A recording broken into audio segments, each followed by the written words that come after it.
A paz do Senhor, irmãos.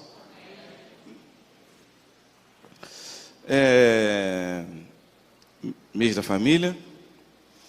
E a gente tem que falar sobre família. Falar sobre uma família é um desafio, né? Porque a gente tem família, então quando a gente fala de família complica.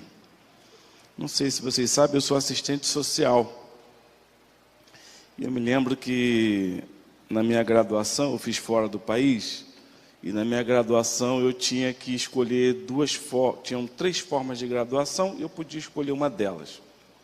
Eu podia fazer uma tese, eu podia fazer uma outra coisa, mas eu escolhi fazer um projeto de grau, um trabalho de grau, fazer uma tese, levar essa tese à prática. E aí você tem, quando você pega a sua tese, leva a sua tese à prática e ela confirma na prática, não apenas na teoria, você vê que a coisa foi feita, 50% já está aprovado, né? Qual é o avaliador que vai dizer que essa tese está equivocada totalmente, né?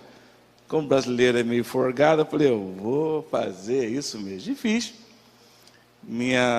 Eu fiz a tese e depois eu fui para o trabalho de grau, fiz um projeto numa creche que tinha um apoio do UNICEF e do governo italiano, lá na Bolívia, e foi muito interessante aquilo. E foi fantástico, eu tirei uma nota excelente, foi uma coisa assim fantástica. O UNICEF não tinha modelo daquele tipo para aplicar nas creches, estavam vendo a possibilidade de replicar aquele modelo daquela creche em outras, né?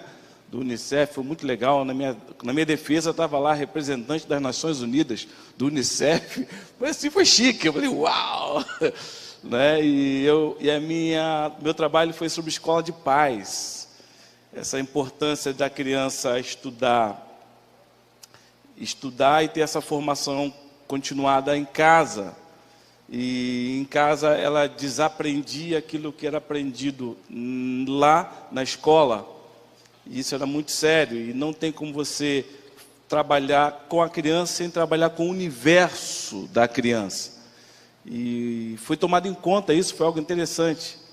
E eu fui muito homenageado na época, foi muito legal o meu projeto, foi muito bem aceito. Então eu dei algumas palestras, falei muito sobre educação de filhos e tal, e pais e tudo mais, foi muito bom. Até que Mateus nasceu, aí estragou tudo. Gente, Mateus nasceu, estragou tudo. Aquele aluno fera, aquela tese maravilhosa. Irmãos, eu tenho até hoje lá. Às vezes eu olho e falo, gente, não acredito que eu escrevi isso tudo. Foi fantástico, mas hoje eu teria que fazer algumas reformulações, porque além do Mateus ainda veio a Juliana. Falei, quebrou muita coisa dos meus postulados, foram quebrados por esses dois. E a minha vida acadêmica teria que ter uma reconstrução aí, algumas coisas. Eu teria que repensar certas coisas. Talvez lá para o mestrado, doutorado, eu vou fazer alguma coisa desse tipo. Mas família é isso, irmãos. Família é muito legal de você falar sobre. Você criar normas sobre, você legislar sobre. É emocionante, irmão. Você fica animado, você cai para dentro, e você aponta dedo, e você escreve em quadro, você traça gráficos.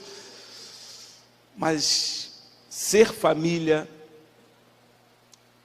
é algo que vai além da teoria.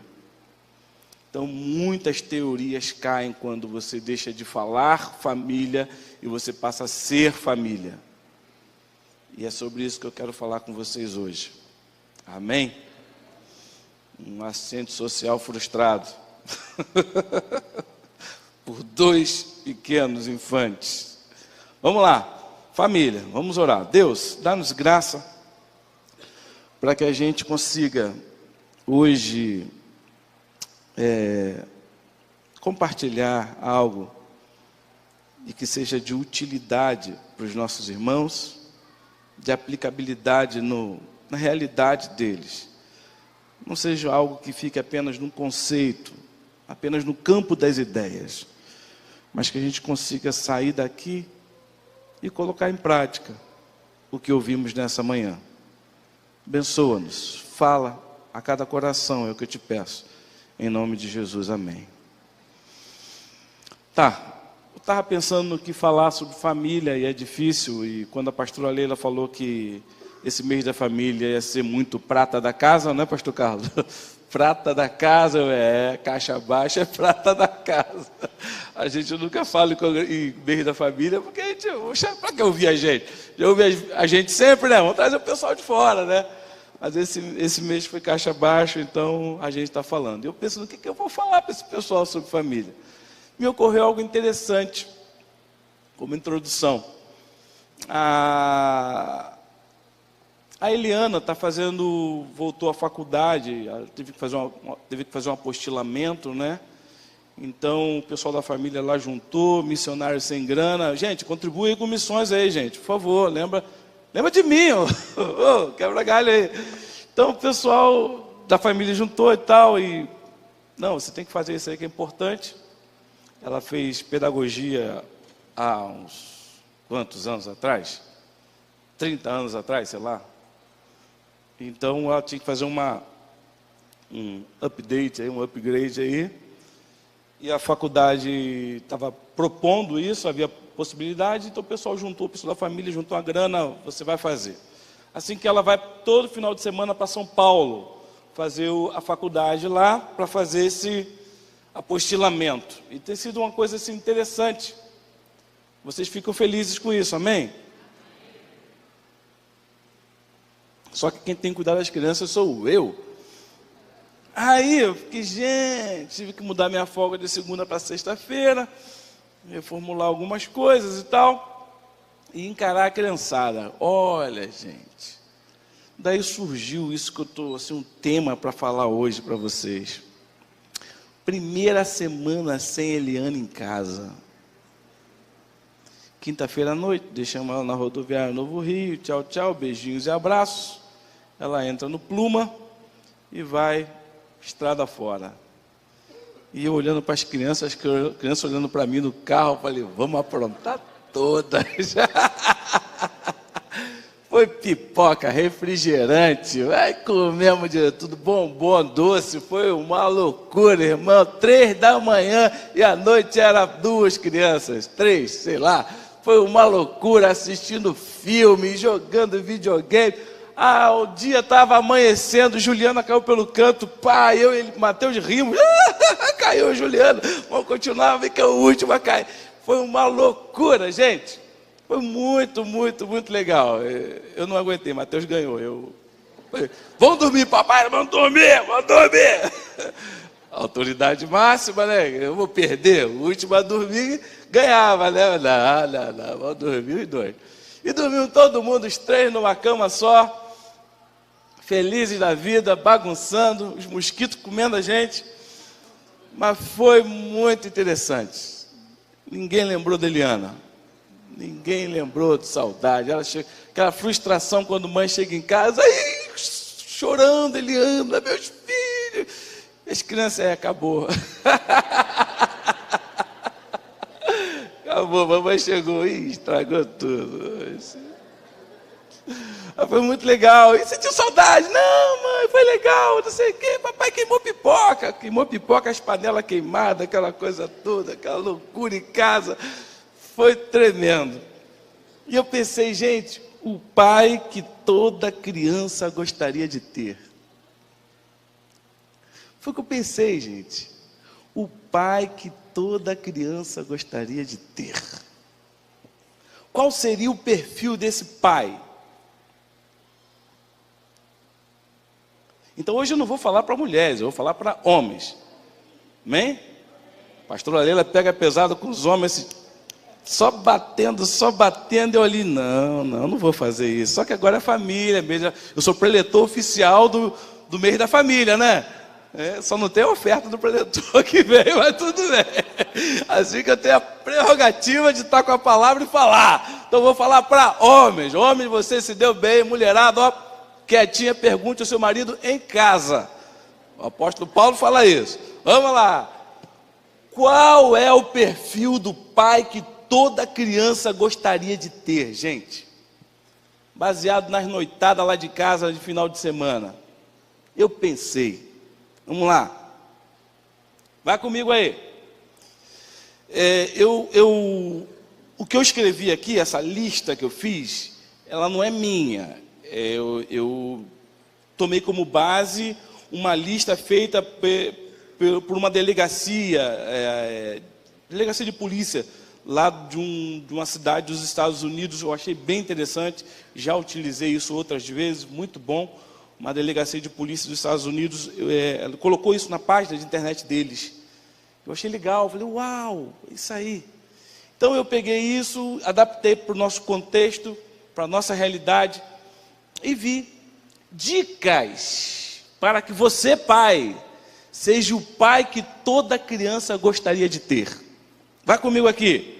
Primeira dica, dica número 1, para você ser esse pai que toda criança gostaria de ter.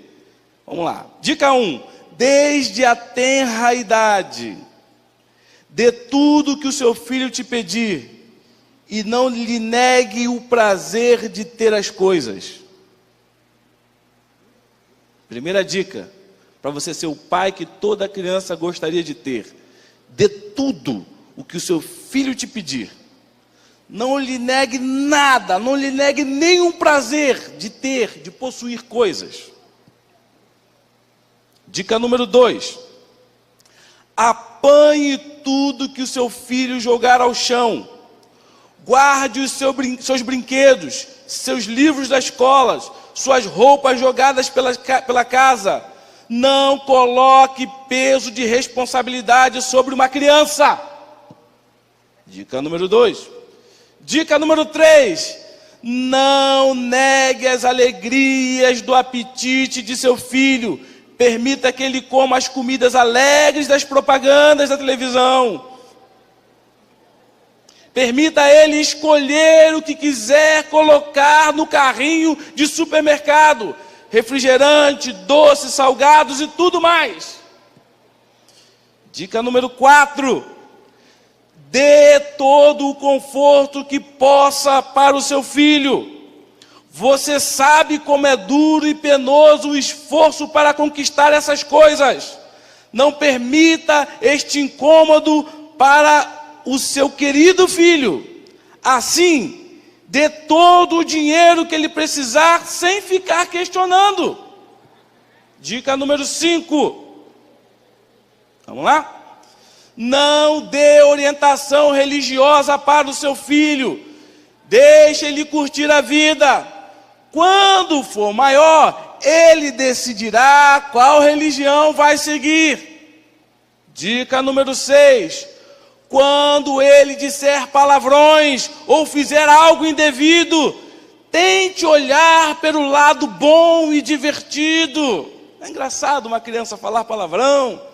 E não exija do seu filho algo que até adultos têm dificuldade de fazer. Dica número 7. Quando ele se meter em uma briga, fique ao lado do seu filho e o defenda, para que ele saiba que tem um pai que o apoia e quer que ele seja feliz. Dica número 8. Não permita que vizinhos e professores, parentes e até a polícia queiram mandar em seu filho. Não permita que eles se intrometam na vida do seu filho. Dica número 9. Não deixe seu filho ver os defeitos da sua família. Crie um ambiente que ele pense que vocês são perfeitos e que todos os outros são tolos, são bobos, são idiotas, trouxas, errados e enganados.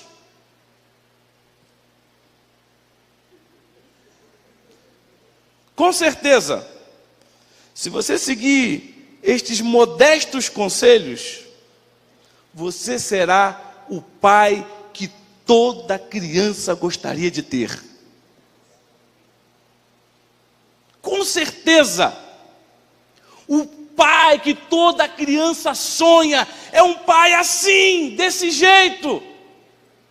tudo o que uma criança espera de um adulto. É isso. E eu escrevi aqui: talvez você esteja se perguntando, qual será o futuro de uma criança que tem um pai assim? Que satisfaça todos os seus desejos. Qual será o futuro desta criança?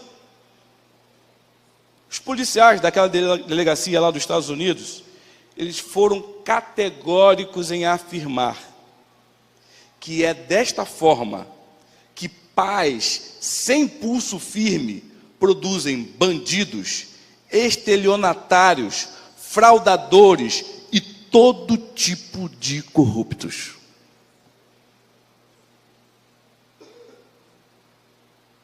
Diante desse quadro, a gente fica pensando, como pai, nós devemos ser o pai que a criança quer que sejamos?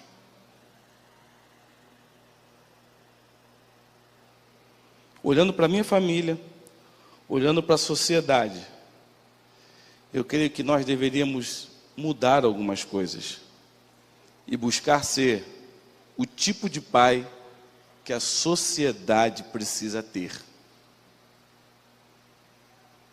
Ao invés de sermos o pai que toda criança gostaria de ter, deveríamos ser o pai que toda sociedade precisa ter. O pai. É bom que a gente lembre que o problema do nosso país não é econômico, não é dinheiro. Nós somos a 6ª economia do mundo. O Reino Unido inteiro, todos aqueles países do Reino Unido não tem a produção econômica que o Brasil tem, sozinho. Nós temos safra recorde de grãos, somos o maior produtor de grãos do mundo. Isso é forte, não é? Maior produtor de frutas, maior exportador de carne bovina. Somos recordes em muitas coisas em termos de produção, irmãos. Lembra? Nunca antes na história desse país.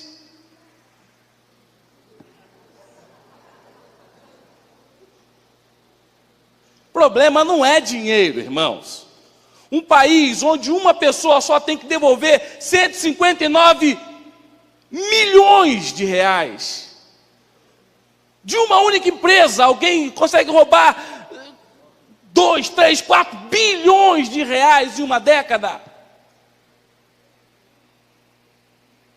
Um desvio que é uma coisa astronômica, deve chegar, sei lá, 100 bilhões de reais, que é roubado aí desse país numa década, e o país não entra em falência.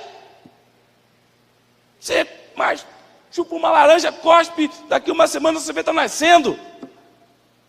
Terra em que se plantando tudo dá.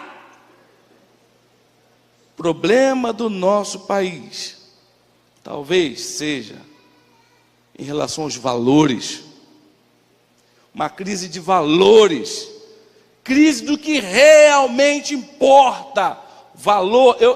Nós nas segundas-feiras estamos estudando com os homens, né, algumas coisas da Bíblia, e estamos estudando Atos.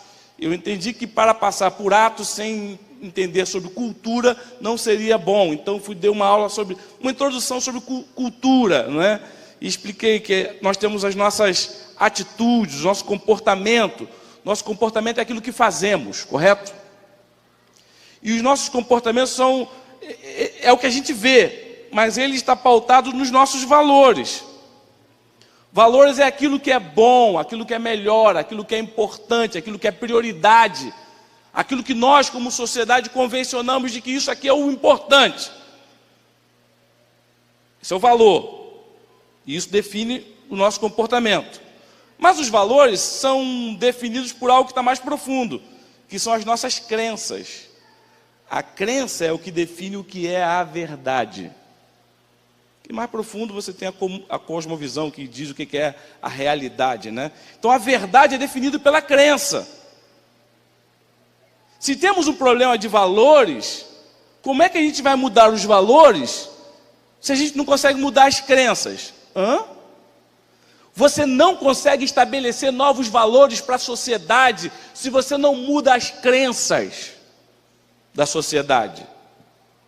Você pode colocar lá uma lista de valores. Aqui devemos seguir isso, é o que nós seguimos. Esse é o nosso padrão, ok? Os valores são esses.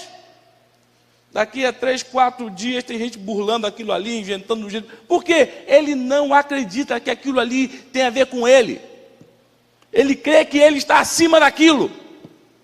Nós somos o país da carteirada, onde um guarda para alguém no trânsito e essa pessoa parada diz: você sabe com quem você está falando? E o guarda às vezes fica até tremendo. Meu Deus, quem será esse? E nós crentes agora chegamos a esse ponto. Lembra? Vocês viram o Fantástico aí? Vocês viram? O prefeito lá daquela cidadezinha lá, o ajudante lá, o cara do prefeito lá, que o sujeito liga para ele: vou te quebrar, não sei o que lá, você que pegou aqueles cheques e está devendo. O cara fala: pode vir, meu amigo, eu estou blindado pelo sangue de Jesus. Rede Nacional, grampo da polícia, autorizado. Eu estou blindado pelo sangue de Jesus, pode vir, meu irmão. Você sabe com quem você está falando? Eu estou debaixo do Todo-Poderoso. Eu tenho a cruz diante de mim, rapaz.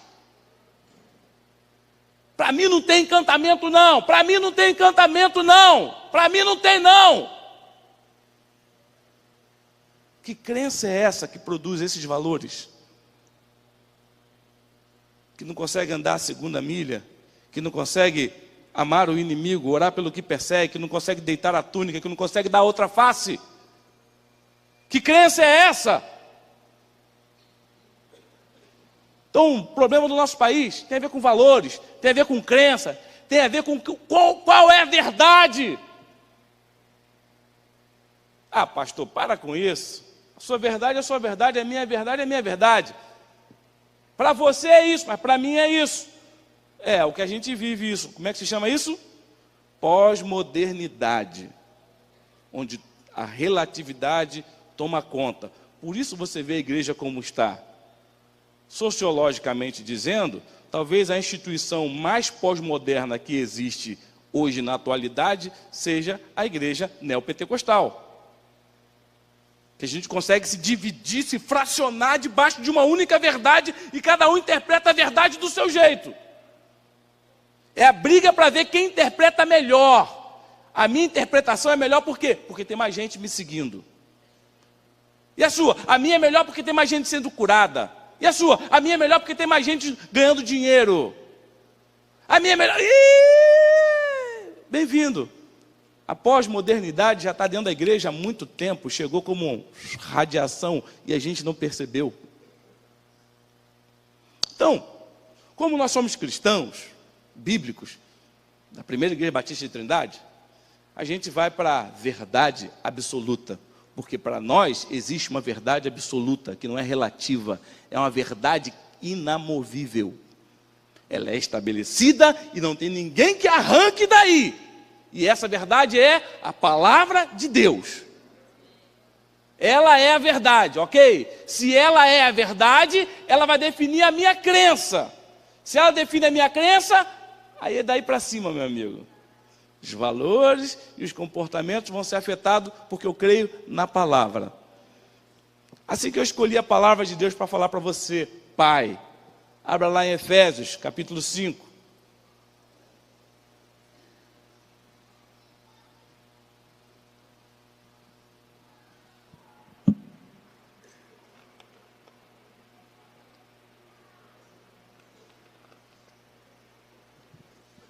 Vamos começar do versículo 22 para brincar um pouquinho com as irmãs.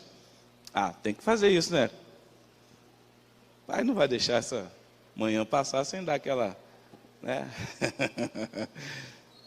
É a Bíblia. Vai lá, Efésios 5, vamos começar pelo 22. Estou falando para homens e não para mulheres. E se as irmãs acharem alguma coisa meio incoerente, pergunte ao marido em casa. Vai lá, Efésios 5, a partir do 22. Vós, mulheres, Aleluia. Sei que você está dando glória aí, irmão. Demorou, né? Pastora Leila não ia ler isso. Não ia. Vai lá, vai comigo aqui. Homem, hoje é o dia. Depois me protege, hein? Falou? Quem encanar para Eliana lá embaixo está enrolado comigo, hein? Vós, mulheres, submetei-vos a vossos maridos como ao Senhor, gente. Isso é... Aleluia, fale em língua, irmão. Glória a Deus. Como ao Senhor. Porque isso aqui é sublime. Porque o marido é a cabeça da mulher, como também Cristo é a cabeça da igreja, sendo Ele próprio o Salvador do corpo. Gente, doce essa palavra. Continua. Mas, assim como a igreja está sujeita a Cristo, assim também as mulheres o sejam em tudo. Em tudo. Em tudo. Só mais uma vez, só mais uma vez. Gente, hoje é o dia. Em tudo aos seus maridos.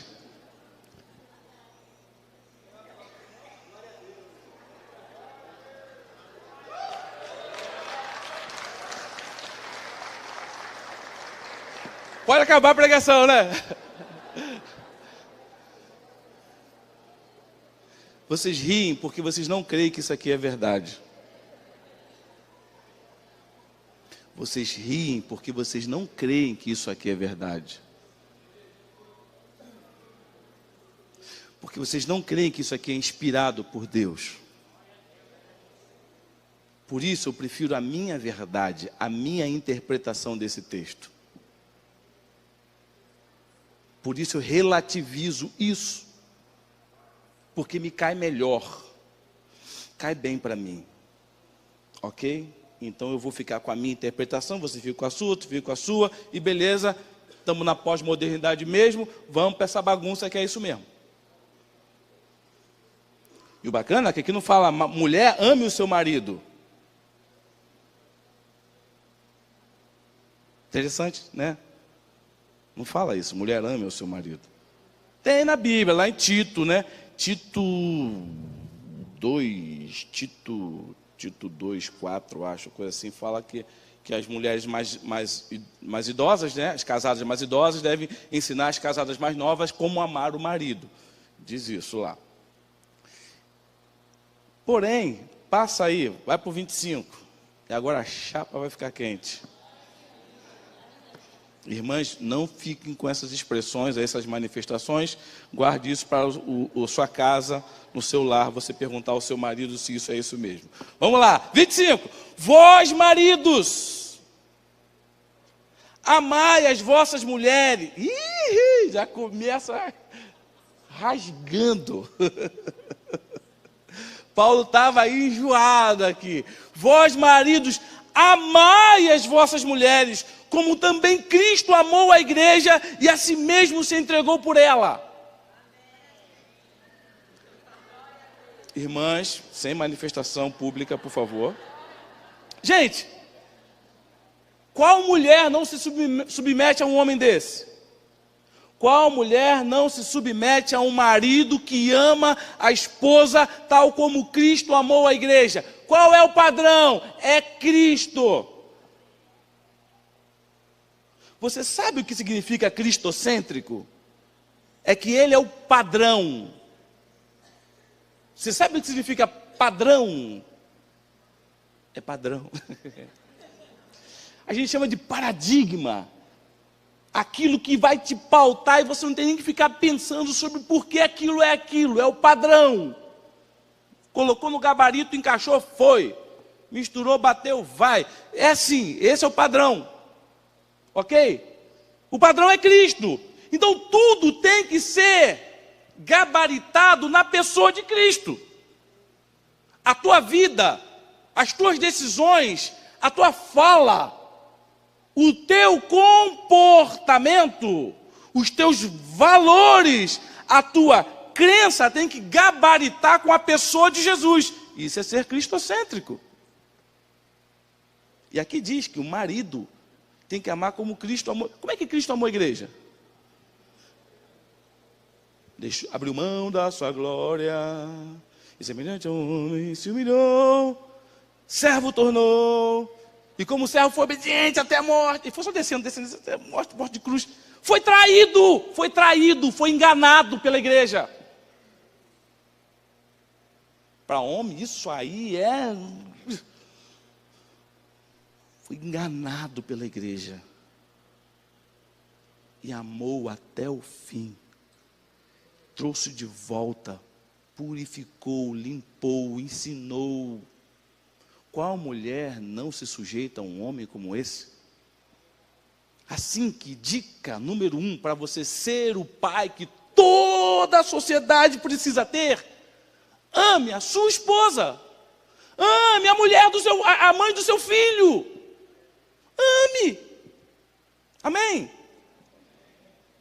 Aí depois tem todo aquele texto aqui, a fim de como Cristo fez, né? A fim de a santificar, tendo purificado a lavagem da água pela palavra, para apresentá-la a si mesmo, igreja gloriosa, sem mácula, sem ruga, sem qualquer coisa semelhante, mas santa e irrepreensível. 28, assim devem os maridos amar suas próprias mulheres como seus próprios corpos. Quem ama a sua mulher, ama-se a si mesmo. Parece um padrão elevado demais para conseguirmos, não é? Ah, meu irmão, o pessoal fala, eu tenho que viver o evangelho. É bonitinho viver o evangelho só de boca, não é? Porque isso aqui é o evangelho. Só o evangelho chegando na tua vida pode produzir uma pessoa que tem essa estirpe. Porque quando o evangelho chega, vou falar uma coisa engraçada, mas você vai entender depois. Quando o evangelho chega, ele te mata. Quando o evangelho chega, ele te mata. Porque só quando você morre, você consegue nascer para Cristo. E isso foi representado ontem no batismo lá na igreja, lá, né?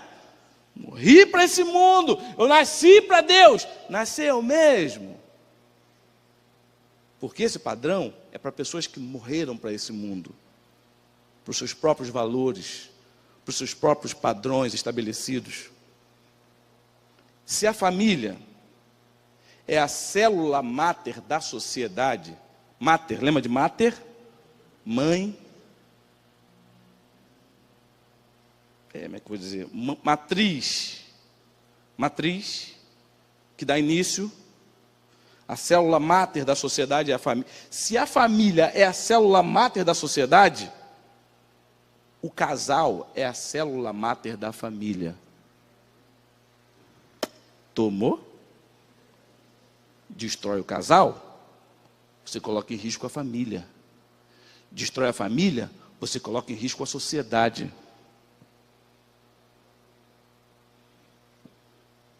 Ame sua esposa. Década passada, 28.275 mulheres foram mortas pelo marido ou ex-marido. Dados do mapa da violência. Não sei se vocês têm seguido isso no jornal. Ou vocês só ficam só na melodia? De repente você desliga da melodia, sai da porta de casa, o mundo acabou, você nem viu. Oi, acabou? Ué, acabou. Olha o que está acontecendo ao redor, irmão. Oh.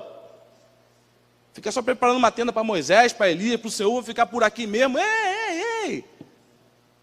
Bora, vamos pregar o evangelho. 28.275 mulheres foram mortas pelo marido ou ex-esposo na década passada.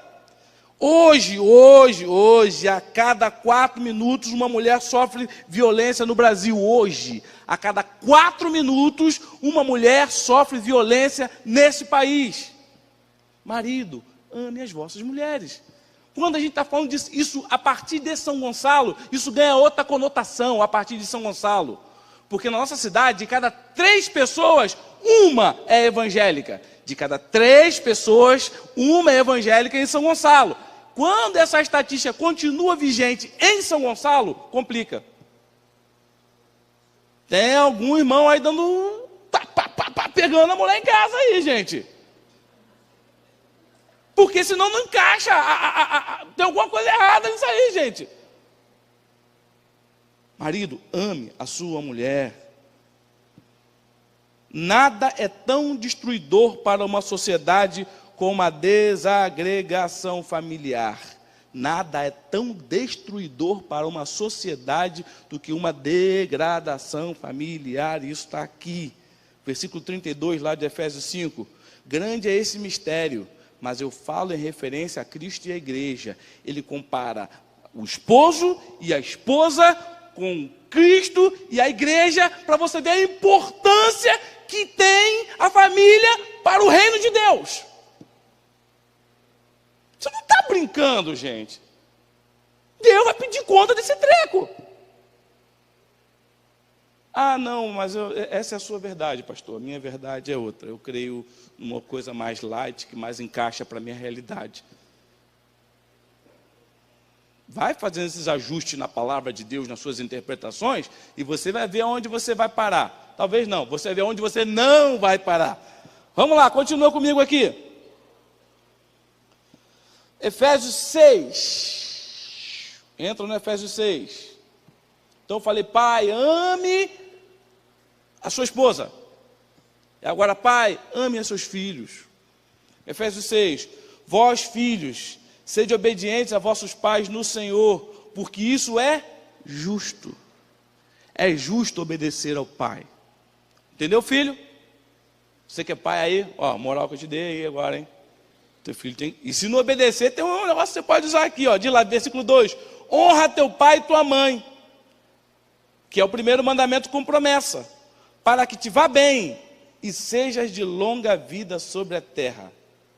Esse é o positivo. O positivo é, quando você honra pai e mãe, você tem uma vida prolongada na face da terra. É o positivo. Vamos inverter e ver o negativo? Quando eu não honro pai e mãe, eu tenho minha vida não prolongada na face da terra. Aí complica aquelas coisas quando o garoto estava lá, comprou aquela moto, fez o que fez, bateu e tal, não sei o que lá, aconteceu aquela desgraça toda, o filho foi para as drogas e tal, morreu, aquela coisa toda. Ai! Deus quis assim. É, irmão, Deus quis assim. Deus quis assim? É duro isso. Por isso é mais gostoso a gente pegar essa verdade e encaixar. Ameniza mais a dor do coração de quem perdeu, não é? Mas a verdade é a verdade. Você pode abreviar os seus dias sobre a face da terra. Abre o olho. Versículo 4. E vós, pais, não provoqueis a ira a vossos filhos, mas criai-vos na disciplina e admoestação do Senhor. Isso aqui é bonito. Pai, você tem... Aqui está falando de pais, aqui é pateres, o termo lá. Está falando de pai e mãe. Pai e mãe, ok? Mas eu vou falar só do pai aqui. Quando você for educar os teus filhos, você vai ter que disciplinar e admoestar, correto? Disciplina. O que é disciplina? Conjunto de leis ou ordens que regem certas coletividades. Boa ordem e respeito. Submissão, obediência, instrução e educação. Ensino. Isso é disciplina. Para algumas pessoas, disciplina é só pá. Hã? Vou te disciplinar. Ei, peraí. O castigo é apenas uma parte pequenininha do que é a disciplina. A privação de um prazer momentâneo ou infringir uma situação de desprazer para uma criança, para um filho, é apenas uma parte pequena de toda a disciplina que nós devemos dar aos filhos, ok?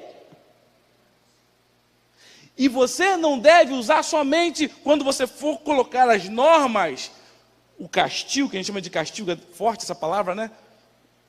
Na falta de outra, para que a gente compreenda melhor. Você não deve castigar só de um jeito. Tem gente que pensa assim, vai ficar sem videogame.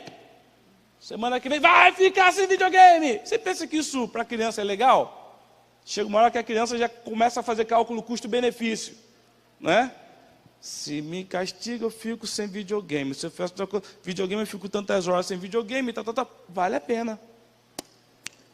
Faço isso, já sei que vai ter o videogame. Beleza. Gente, você não está lidando com cachorro.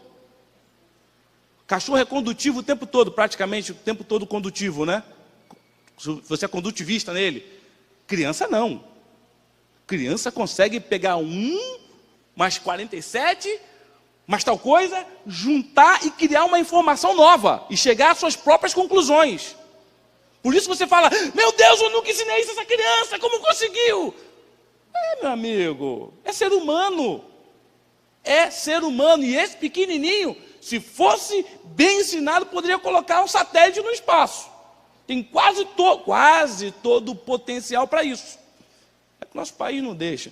Mas tudo bem, nosso país ele sufoca diz que é política é outra coisa. Vamos lá. Então é isso, gente. Eduque com carinho, mas a gente tem a tendência de terceirizar a responsabilidade. Tendência de terceirizar a responsabilidade. Você tem que ali gastar tempo com o teu filho, mas não tem muito tempo, o que você faz? Liga a televisão. Compra um pacote de desenho lá na Sky e deixa o moleque assistindo. Compra um videogame, compra tal coisa, porque sobra mais tempo para você fazer aquilo que realmente importa. Olha os valores. Você sobra tempo para fazer o que realmente importa. Então você coloca o filho lá fazendo aquela coisa e vai fazer o que realmente importa. A gente vai terceirizando para emissora de televisão, para os produtores de videogame. A gente vai terceirizando esse tempo de instrução que deveríamos gastar com os nossos filhos. Para algumas famílias é até bom. Porque pelo menos o garoto aprende como é que são os planetas, lá no Discovery Kids, aprende um montão de coisa bacana. Que de repente com o pai e a mãe em casa, pela cabeça que tem, não aprenderia. Ih, falei uma coisa esquisita. Mas outra coisa, nós terceirizamos a educação na escola. Eu mando você para a escola, o professor não educa. Professor não tem responsabilidade de educar, ok?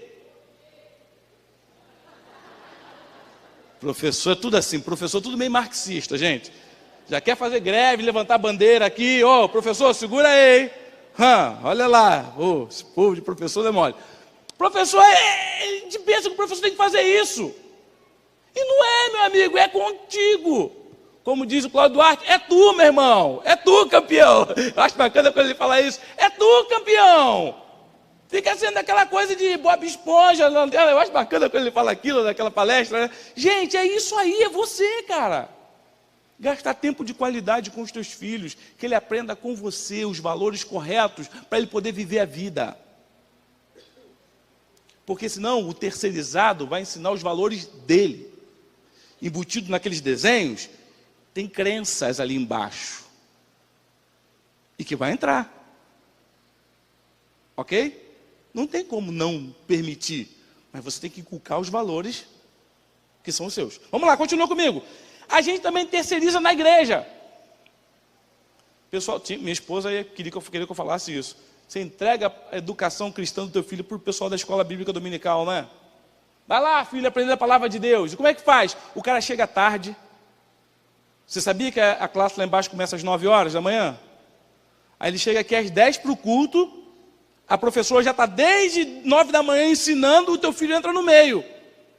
Até atrapalha o aprendizado dos pais que se preocuparam com os filhos e trouxeram suas filhas 9. Os pais que se preocuparam com o ensino dos filhos, o ensino cristão, veio às 9 para dar continuidade daquilo que ele dá em casa, às 9 ali, e o teu filho chega depois e entra na classe e já, ei, tudo bem, gente? Bagunçou tudo. Não pegou o fio da meada. Aí você chega aqui e fala, meu filho não aprende nada naquela EBD da igreja. Aqui você vai aprender uma parte. Você em casa tem que saber ensinar os seus filhos, ok? A gente vai terceirizando, chega ao ponto de terceirizar de um jeito horrível. É uma coisa absurda que acontece no nosso meio, gente. Deus, eu vou cuidar das coisas do Senhor, e o Senhor cuida da minha casa. Os mais fervorosos aí têm esse costume de falar isso. Deus cuida da minha casa, cuida dos meus. enquanto eu cuido dos teus, da tua igreja. É bonito, gente, é lindo demais. Parece ter um tom de piedade que não passa do verniz, mas é um tom de piedade bonito. Jesus não terceiriza isso para você. Ele diz: eu edificarei a minha igreja. Eu edificarei a minha igreja. Com você ou sem você, eu cuido da minha igreja. Eu dei a minha vida por ela, eu edifico, eu estarei com ela todos os dias, até a consumação dos séculos. Você cuida da tua casa, porque eu pedirei conta. Pedirei conta da tua casa. A quem muito é dado, muito será cobrado. Quantos se preocupam tanto com a igreja, que seus filhos vão para as drogas, que perdem os seus filhos, que a igreja é a concorrente do filho em relação aos pais. Que na igreja o pai é santo, o pai canta, o pai, oh, aleluia, que chega em casa é outro.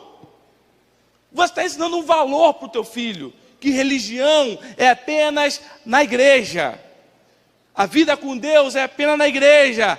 No dia a dia, o couro come, é matar leão, caçar leão a cada dia, meu filho. Na igreja a gente é assim, a gente adora, cumpriu a nossa religião. Agora é para o mundo real, meu irmão. No mundo real é sangue nos olhos, é faca no dente. Vamos embora, meu filho. Você está ensinando isso para o teu filho. Que Deus não te acompanha para a tua casa. Você não tem aquela vida corandeu, vida diante de Deus, o tempo todo. Quer comais, quer bebais, quer façais qualquer outra coisa, fazem tudo para a glória de Deus. E teu filho está vendo isso. O Unicef, no Brasil, ele disse assim, que no Brasil são assassinados, todos os anos, 11 mil jovens e adolescentes. 11 mil jovens e adolescentes sendo assassinados a cada ano no Brasil. 364 denúncias de crianças vítimas de violência a cada dia. 364 denúncias. Que gente que denunciou, um parente, um amigo, um vizinho denunciou. Os que não são denunciados talvez seja o dobro ou o triplo disso.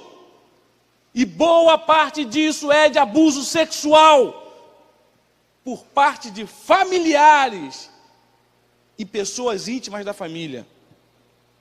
O Unicef também informou que a gente tem no Brasil cerca de 250 mil menores envolvidos na prostituição. Ame teu filho. Rafael me chamou para pregar ele na chumbada, eu fui lá no olho do furacão para pregar, lá no olho do furacão, os caras com as armas assim, os caras colocaram, desculpa aí pastor, aí colocou as armas lá e tal, papapá. Quando eu comecei a conversar com o pessoal, filho de crente, desviado, filho de crente, desviado, filho de crente, desviado, o chefe do treco lá, filho de crente, desviado, todo mundo passou na mão da igreja, e a igreja não conseguiu fazer influência na vida desse povo. Mas o cara consegue pedir a Deus, eu posso todas as coisas, aquele me fortalece, eu posso ganhar carro, eu posso ganhar casa, eu posso ganhar tudo, mas não pode ganhar teu filho.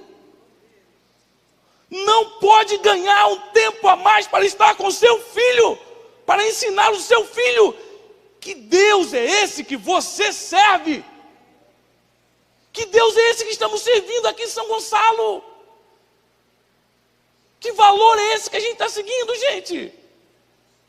Tem alguma coisa errada, porque nós somos capazes de fazer livros e mais livros de como conquistar o sucesso, mas a gente não consegue amar nossos filhos ao ponto de ganhá-los, e a gente faz aquela adequação pecaminosa e diz: profeta não tem honra na casa não, meu irmão. Coisa mais difícil é ganhar os próximos, os seus para Deus. É assim mesmo. O filho da fulana de tal também está nas drogas. O filho, todo mundo é assim mesmo, irmão, tranquilo, é assim mesmo. O importante é que você vai para o céu. O importante é que você fez o certo.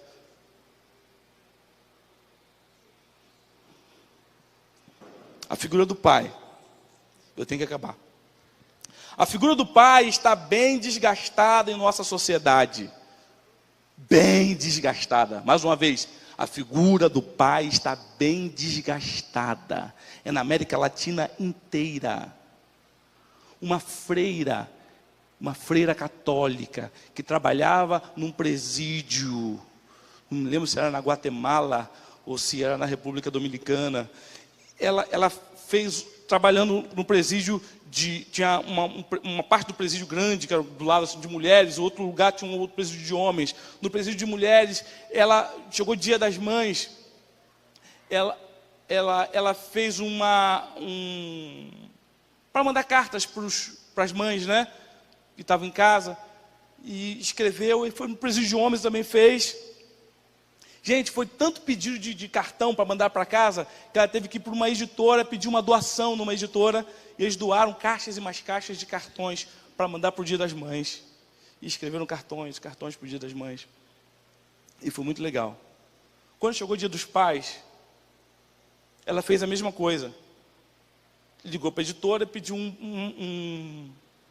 doação. Eles mandaram caixas e caixas de cartões para ser escrito para os presidiários escreverem para os pais, né? No Dia dos Pais. E qual foi a surpresa? Uma caixa só foi usada. Caixas e mais caixas ficaram intocadas. Dia das Mães, cheio de cartão, cheio de saudade, cheio de tristeza. Dia dos Pais, dor, rancor, péssimas lembranças. Mas está falando de presidiário. Nós somos crentes, com a gente não é assim.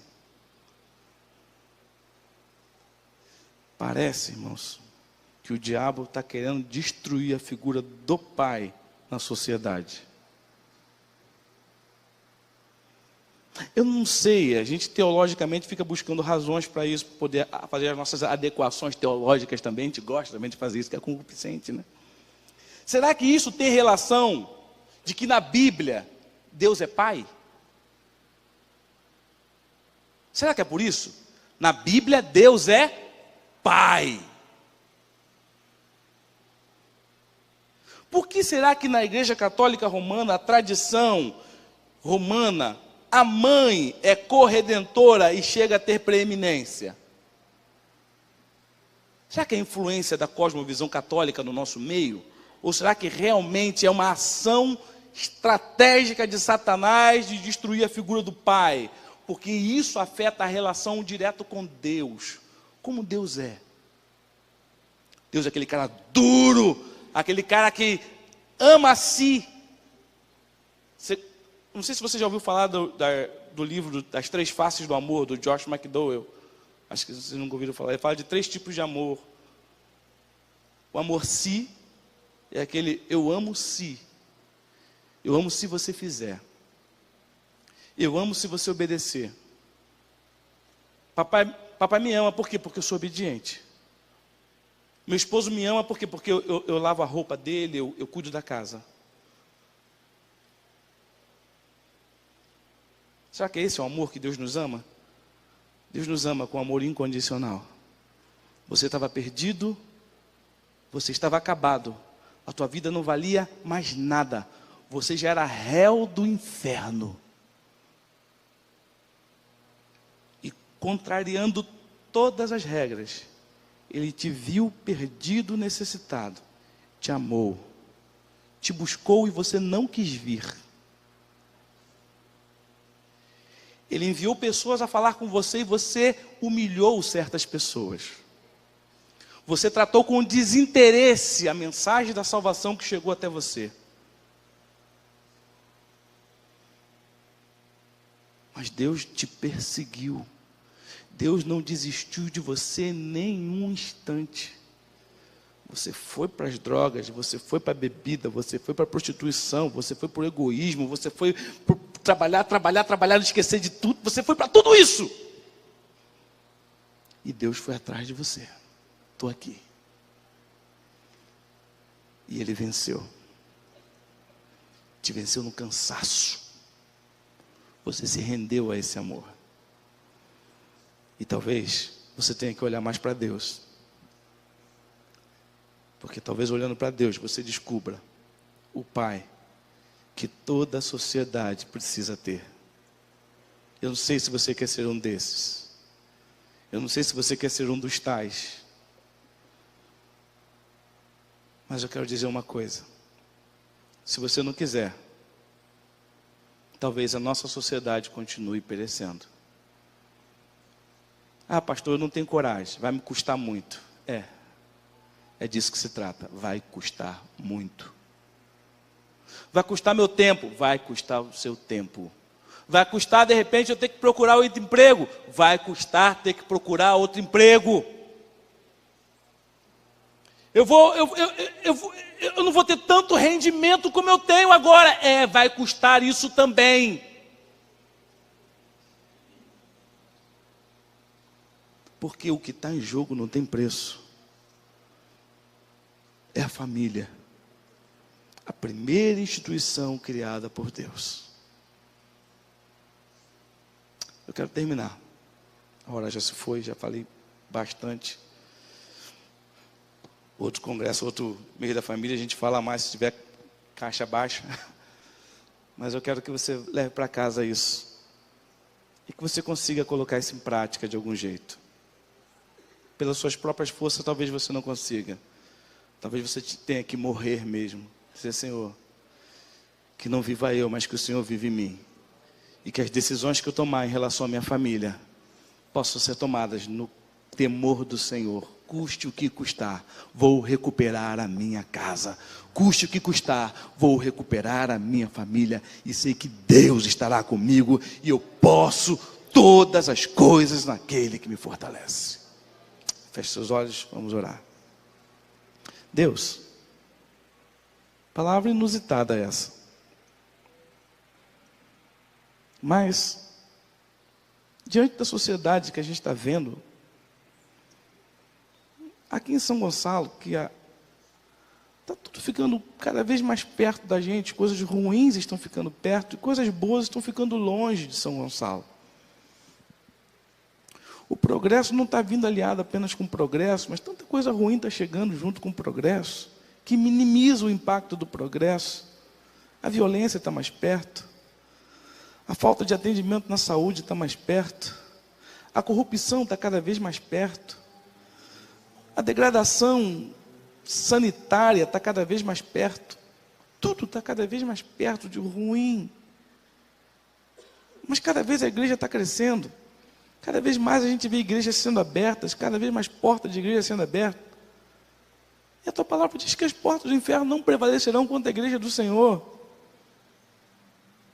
Eu sei que é duro refletir sobre isso, Pai, mas precisamos, e que o Senhor nos ajude, que essa palavra não seja roubada pelo inimigo, mas que a gente leve essa palavra para casa e comece a refletir que precisamos fazer alguma coisa para virar o jogo.